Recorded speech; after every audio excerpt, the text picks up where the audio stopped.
হয়েছে। ও এই যে নাচ। হ্যাঁ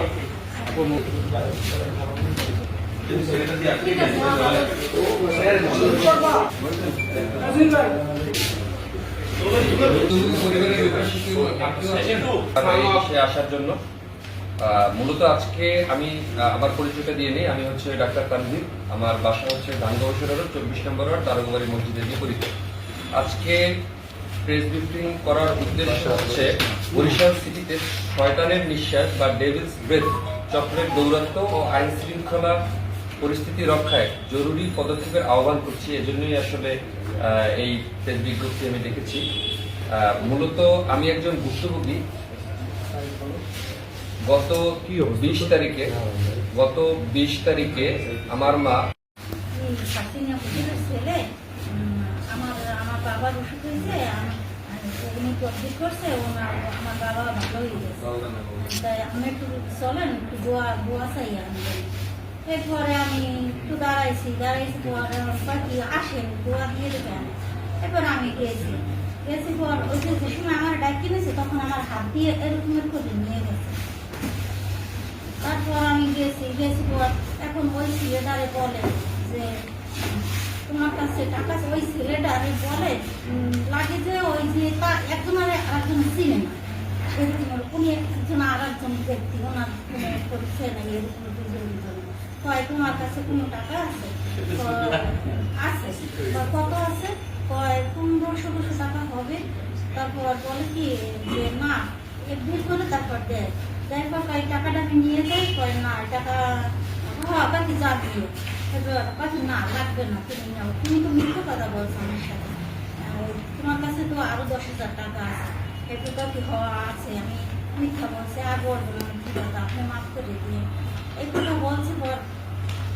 এরপর বাকি তুমি কি করো, তুমি 100 কদম হাইটে যাইয়া তুমি 3টে পাথর দেখবা, সেখানে এখন একটা পাথর তুলে নিয়ে আসবো।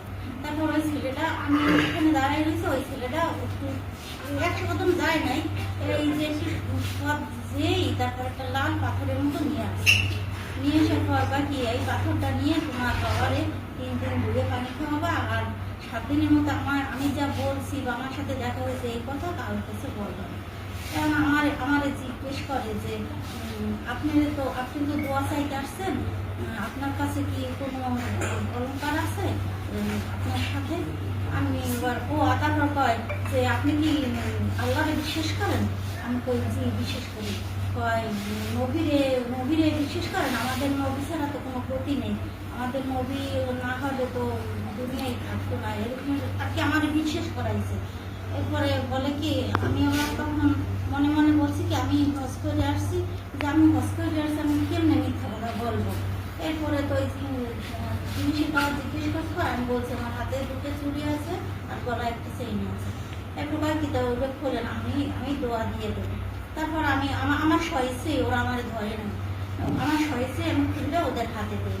হাতে দেওয়ার পর তারপর বলে কি আপনার বাসায় কে কে আছে? আমি তারপর বলি কি আমার মেয়ে আছে, আমার ছেলে আছে। তারা কি করেন কই ঘুমা। এরপর কয় বাসায় কি আপনার কি স্বর্ণকার আছে? আমি আছে। কয় টাকা আছে? আমি কিছু আছে।